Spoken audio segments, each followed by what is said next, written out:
ప్రతిపక్ష వైఎస్ఆర్ పార్టీకి సిగ్గు శరం లేకుండా మాట్లాడతారు, అధర్మంగా మాట్లాడతారు.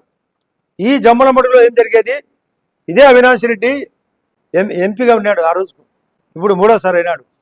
ఒక తెలివితేట లేదా? ఏం జరిగేది తెలియదా? ఆగస్టు 12వ తేదీ జరిగిన ఎలక్షన్లో సిగ్గు లేకుండా డిబైట్ కోల్పోయినాడు. 16.66% వదిలిపెడితే 10% కూడా రాలే ఓట్లు.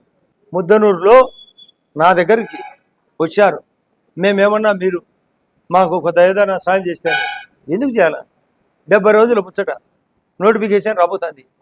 దానికి రాష్ట్ర వ్యాప్తంగా నిన్న చూసా, రాష్ట్ర వ్యాప్తంగా 60 లక్షలు 50 లక్షల మందికో స్ఫూర్తి కలిగించాడ. అంటే అంత భయంలో తెచ్చినారట, భయంలో తెచ్చారు. వణుకుతారు అట్లే. మీ వణుకుడులు మీరే ఎక్స్పెక్ట్ చేసుకున్నారు, మాకు ధైర్యం వచ్చింది అని. కృష్ణా నది, గోదావరి నది ఎక్కడో కనుమల్లో పుడతాయి మహారాష్ట్రలో 60 క్యూసెక్కులతో. 60 లక్షల ప్రవాహం జరుగుతుంది గోదావరి, 10 లక్షల ప్రవాహం జరిగింది కృష్ణానది. అలా స్టార్ట్ అయ్యి అలా పెరుగుతుంది మన బంగాళాఖాతంలో కలిశాలకు. అట్లా స్టార్ట్ అయ్యి అలా పోతుంది. మీకు మేకు దిగుతుందని తిరగడంలే.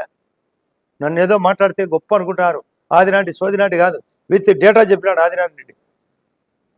సూదినారాయణ రెడ్డి ఇంజెక్షన్ చెక్కుతే ఎట్లా వైద్యం బాగుపడుతుందో సూది చెక్కుతా. మీ గురించి తెలియదా మాకు?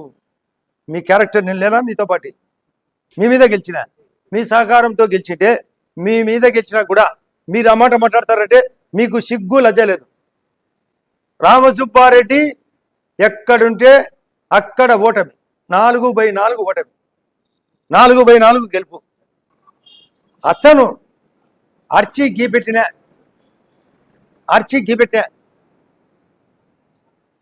ఎంత శాతం ఓట్లు తెచ్చుకుంటారో తెలుసుకోవాలి. రేపు లోకల్ బాడీలో జరగబోయే ఎలక్షన్లలో కొడితే దిమ్మ తిరగాలంటే